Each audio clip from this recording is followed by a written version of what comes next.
Je m'appelle Natalia Bilaeva, je suis metteur en scène à Disneyland Paris. Ça fait déjà 5 ans que je suis metteur en scène, mais je commençais à travailler à Disneyland Paris il y a 20 ans.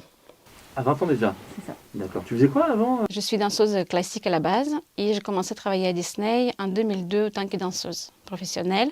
J'ai fait pas mal de spectacles et ensuite j'ai fait mon parcours.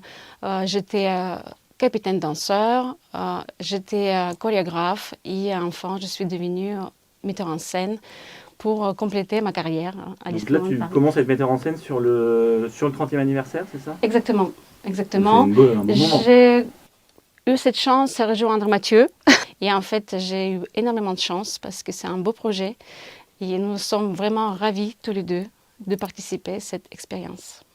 Bah, très bien. Écoute, Mathieu, justement, toi, on te connaît un peu mieux. Est-ce que tu peux nous rappeler rapidement ton parcours et puis nous expliquer aussi sur quoi vous travaillez en ce moment? Oui, moi je suis arrivé à Disneyland Paris en 2005, donc ça fait quelques années maintenant.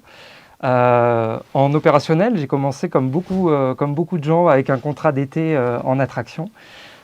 Et de fil en aiguille, au fur et à mesure des expériences que j'ai pu avoir, j'ai passé beaucoup de temps aux événements spéciaux notamment. Puis il y a 5 ans maintenant, j'ai rejoint les équipes spectacles pour travailler à l'époque sur Pirates et Princesses, puis sur d'autres spectacles qui sont arrivés par la suite. Et donc, du coup, là, je vous ai un peu interrompu dans votre travail. Vous êtes en train de travailler sur un tout nouveau spectacle. Est-ce que vous pouvez nous en dire un peu plus? C'est quoi ce spectacle? C'est un nouveau spectacle qui va avoir lieu sur Central Plaza plusieurs fois par jour et qui va inviter tous nos visiteurs à rêver plus fort, à rire encore plus et à aimer en ouvrant leur cœur encore davantage. Donc ce sont 3 axes vraiment qui sont très chers à toutes les histoires Disney. Et là, elles vont prendre vie un petit peu tout en même temps sur Central Plaza avec surtout nos personnages emblématiques, Mickey, Minnie et tous leurs amis, complètement habillés en 30e anniversaire. Et toute la somme des rêves de tout le monde va faire que le monde s'illumine encore plus. Alors, peut-être Natalia, est-ce que tu peux nous en dire un peu plus? Comment s'articule un peu le spectacle? À quoi peuvent s'attendre les visiteurs? Aujourd'hui, on a cherché vraiment un look très actuel et moderne pour le spectacle. C'est pour ça que le spectacle, il a un petit peu l'aspect très street, un petit peu. Et en fait, c'est la première fois qu'à Disneyland Paris, on sort de quelque chose de très classique et que les guests ils ont l'habitude de voir. Et on présente une nouvelle vision vers le futur qui puisse se passer devant le château. Et alors, c'est quoi vos rôles respectifs? Comment vous collaborez ensemble pour préparer la création de ce spectacle? Le metteur en scène, il a vraiment cette vision globale du spectacle. C'est-à-dire que nous, on arrive vraiment aux premières esquisses du projet pour définir le format et la taille du projet. Et ensuite, s'assurer que la vision créative qu'on va avoir dès le début puisse se reproduire sur chacun des corps de métier qui vont travailler. Et il y a beaucoup de gens, effectivement, comme le disait Natalia, qui travaillent en collaboration avec nous dans des départements très divers. C'est ce qui fait vraiment la richesse de nous, notre métier, c'est de pouvoir parler à tous ces gens, comprendre leurs problématiques et essayer de faire au mieux pour que la vision du spectacle puisse correspondre à leurs propres contraintes. Surtout que quand on pense que l'idée de spectacle, elle vient juste d'un logo. Tout ça, ça vient de rien en fait. Qu'il avait juste le tronc qui était dessiné et on est parti de rien pour imaginer plein de choses, de couleurs, de finesse, de rondeur, des bulles. Oui, Justement, de la ces fantaisie. fameuses bulles. Donc, c'est un des effets spéciaux, je pense, du spectacle qui a une petite particularité. Est-ce que vous pouvez nous en dire un peu plus? Oui, effectivement, on a voulu un spectacle qui soit plein de vie et plein de couleurs. On sort tous d'une période qui a été assez difficile sur les dernières années. Et en fait, la vraie recette qu'on a voulu trouver, c'est se dire comment est-ce qu'on peut juste apporter de la joie. On veut juste voir les gens sourire et s'amuser ensemble. Donc effectivement, on va rire plus fort, on va chanter, on va danser tous ensemble. On va avoir plein de couleurs. Et on a voulu aussi compléter cet effet-là avec un effet spécial qui soit tangible, que les gens puissent toucher.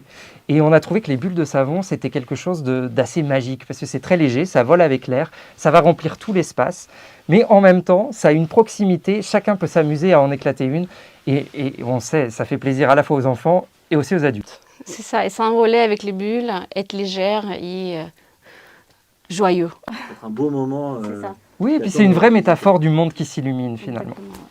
Donc les effets de bulles vont pas être que au milieu du hub, elles vont vraiment se répandre sur tout le hub en fait. On a effectivement beaucoup de machines qui vont être installées, mais qui vont être cachées du public. La vraie contrainte que nous, on a voulu respecter, c'est préserver la magie de tous ces effets.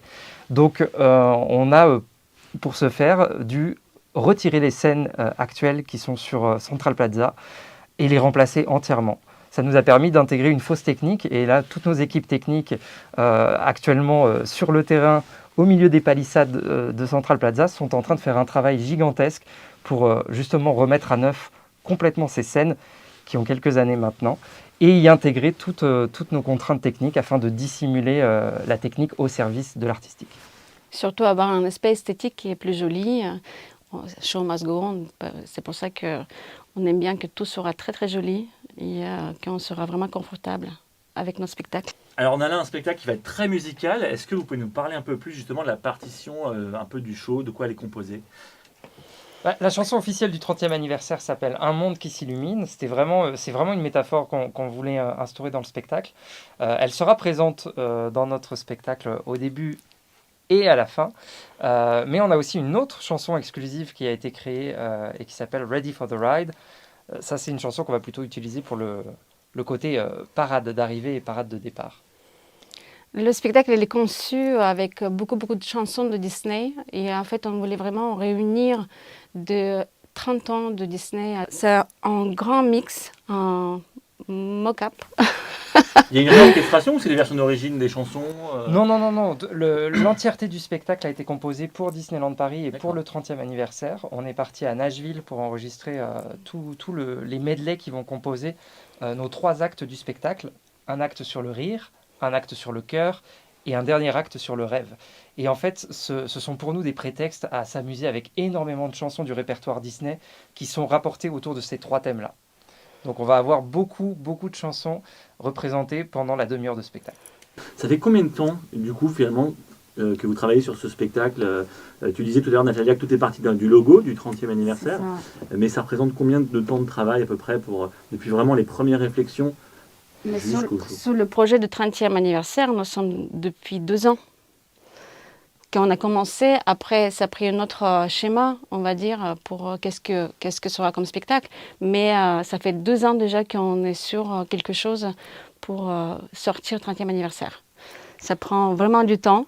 Et nous, vraiment, on est hâte que le spectacle prenne jour et que les guests puissent le voir. Et depuis 5 ans, j'ai rejoint le département créatif où je travaille avec nos metteurs en scène et nos designers costumes afin de trouver des looks, coiffures, maquillage pour nos performeurs sur toutes les parades et les shows. Première fois, depuis que je travaille ici en tout cas, on a vraiment eu un entretien avec chaque performeur. On leur a posé beaucoup de questions sur leurs habitudes à eux, autant vestimentaires que leur façon de se coiffer, de se maquiller dans leur quotidien et quand ils sont en spectacle à l'extérieur. On a récolté toutes leurs réponses et à partir de là, on leur a attribué plusieurs looks. C'est-à-dire que chacun aura plusieurs tenues, plusieurs façons de se maquiller suivant leurs envies durant la saison. Est-ce que tu as eu des challenges particuliers du coup là-dessus?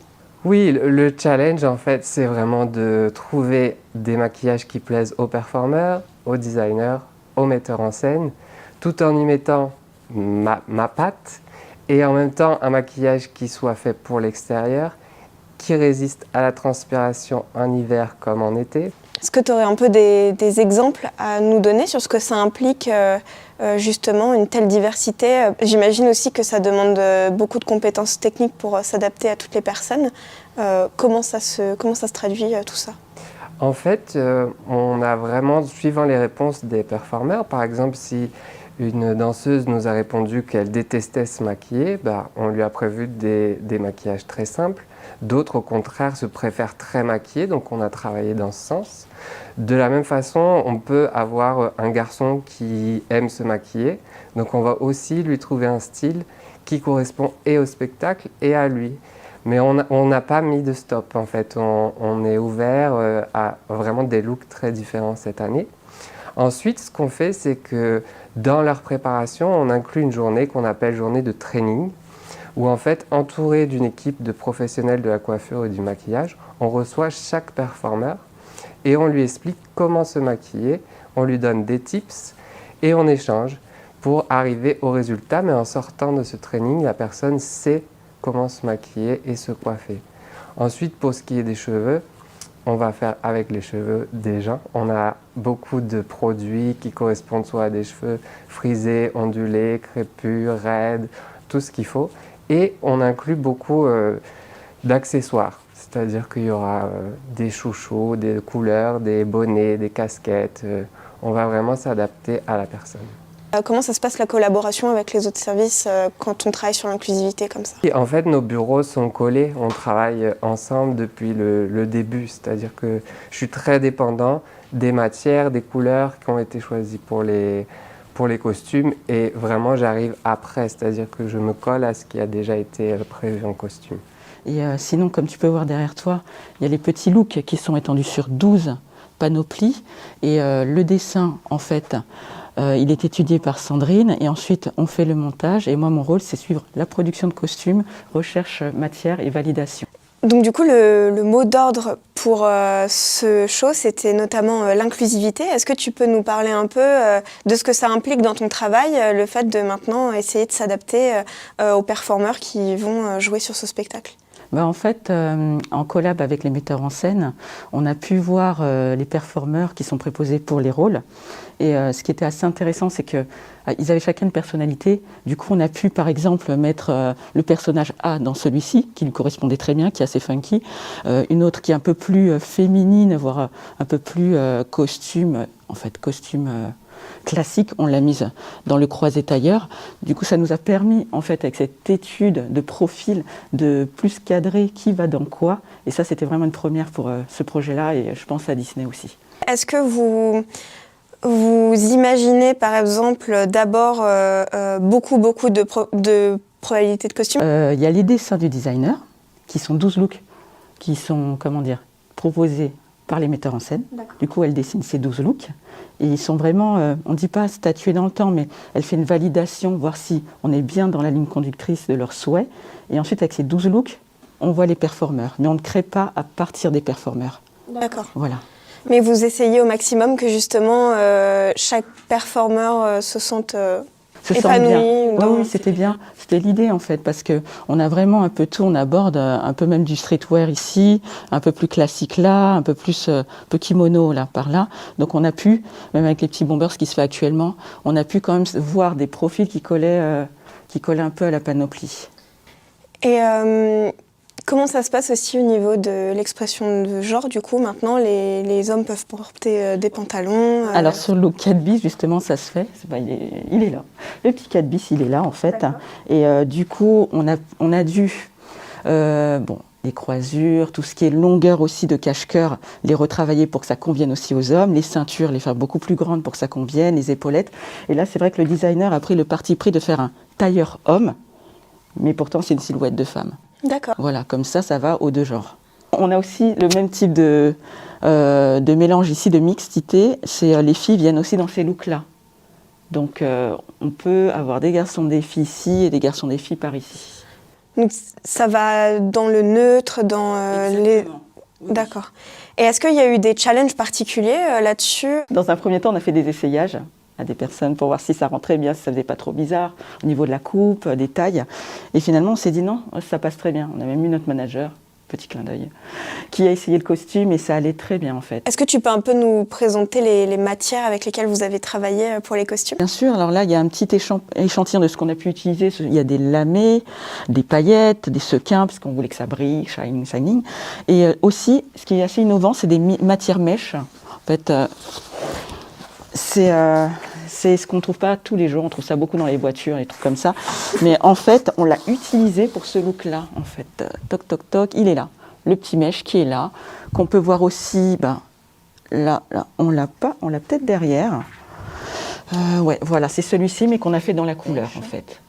Donc c'est des choses qu'on voulait, partie innovante de la matière, qu'on n'utilise quasiment jamais, pour pouvoir faire un mix and match entre le lamé, le mèche et des choses un peu plus jersey. Qu'est-ce qu'elle a de particulier, cette C'était juste pour le côté un peu futuriste. Ah d'accord. En fait, c'était juste ça. C'était un peu une des guidelines créatives, que ça soit un peu futuriste justement pour le 30e. Alors oui, ça découle des caractères, en fait, le côté iridescent. Après, on s'orientait aussi plutôt vers les couleurs marketing, qui est violet, bleu et turquoise. Et du coup, les inspirations du designer, c'était plutôt K-pop, streetwear, pour tout ce qui est look, en fait. Vous avez des inspirations en particulier ou c'est vraiment un patchwork et après vous... C'est un patchwork, il fallait que ça convienne un peu tout le monde et on ne pouvait pas juste cibler un style. Si on part d'iridescent, là on a fait un petit clin d'œil au caractère parce qu'on le retrouve beaucoup dans la chaussure et on l'a un peu moins mis dans les costumes, on a plus le côté lamé brillant en fait. Et c'est vrai que les danseurs, c'est quand même une entité presque à part parce qu'il y a des couleurs dominantes comme le violet, bleu et turquoise. Parce qu'il y a les caractères en soi, mais les danseurs, ils vont être aussi en avant de par leur couleur en fait. Et est-ce qu'il y a des particularités entre les costumes été et hiver? Est-ce qu'il y a des différences? Ah oui, parce qu'en fait, comme on peut voir sur ceux-là, le bon exemple, il est sur les bombers. En fait, quand il fait froid, elles gardent leurs manches et quand il fait chaud, elles sont amovibles sur zip. Et du coup, on a le même principe pour les perfectos. Donc on a vraiment fait des déclinaisons automne, même mi-saison, parce qu'en fait, on a des t-shirts quand on n'a pas le sweat par-dessus et on a les t-shirts débardeurs. Donc on a fait vraiment des déclinaisons automne, hiver, printemps et tout ça. Pour revenir à ce que mon rôle en fait avec l'assistante costumière, c'est d'être plus dans le suivi de production, validation aussi des matières, être en recherche de matière avec le designer et aussi poursuivre les essayages, voir si tout est calé, être en lien avec la team costuming, les régisseurs, les paradins et tout ça. Donc c'est vraiment le lien en fait, la costumière c'est le lien avec tous ces services pour qu'on puisse conduire le show jusqu'au bout en fait. Est-ce que tu peux nous expliquer un peu quelles sont finalement les étapes entre le moment où vous dessinez le costume et le moment où il est terminé? Alors, étape 1, il y a le dessin, il y a une validation. Ensuite, recherche matière, validation matière, parce qu'il y a toujours des validations à chaque étape. Et une fois qu'on a les matières, on sort les matières juste pour le proto, on ne lance pas la série. Il y a une validation proto avec ces matières. Et ensuite, on peut lancer l'approvisionnement matière pour toute la série. Et ensuite, on monte le costume pour la série. Donc ça, ce sont vraiment les différentes matières pour aboutir au costume final qui est là en fait. D'accord. En tout, ça fait combien de pièces au total pour tous les danseurs? Ça fait beaucoup d'éléments, mais comment vous dire, ça fait peut-être plus d'une centaine d'éléments par costume. Et est-ce que tu peux un peu nous montrer comment ça se passe, une recherche de matière? Alors, pour la recherche de matière, on a la proposition du designer. Ensuite, on lui fait des propositions par échantillon, en fait, notre petit board. On pine tout ce qu'on a trouvé avec nos références, si on a du stock, on a des petits codes et tout ça. Et on voit aussi de l'approvisionnement chez le fournisseur, parce que c'est ça qui est important. C'est, par exemple, si le designer aime bien cette matière, il faut qu'on sache s'il y a du stock. Voilà, c'est pour ça qu'il y a plusieurs propositions de panels de couleurs, de matières différentes. Et comme ça, on peut avoir du choix et avoir un plan B si jamais on n'a pas de stock. Puis j'imagine aussi que les matières, il faut qu'elles soient pratiques à apporter pour... Exactement, respirantes, polyester pour le lavage, parce que c'est vrai que c'est un gros challenge le nettoyage. Donc respirante, polyester, anti-hypoallergénique, en fait anti-allergène, ce genre de choses. Et du coup, une fois qu'on a choisi nos matières, on les pine avec voilà, les petits designs. Et ça, ce sont les choix, je ne vais pas dire définitifs, parce qu'il y a encore une validation, mais ce sont quasiment les choix presque aboutis, on va dire, qui sont sur chaque silhouette. C'est super chouette en tout cas. Est-ce que vous avez eu un travail de synergie avec d'autres équipes hors spectacle pour travailler sur ces costumes? Oui, donc on a travaillé avec les merchandise pour le logo 30, vous pouvez voir ici. Tu peux voir là, petit logo 30 qu'on va poser soit sur les pantalons, soit sur les blousons ou quoi, parce qu'en fait on devait garder cette ligne directive du petit 30, petit clin d'œil en fait au 30e anniversaire. Ok. En tout cas, félicitations pour la réalisation de ces costumes donc, qui seront inclusifs par rapport aux performeurs. Et puis merci à toi de nous avoir accueillis aujourd'hui pour cette interview.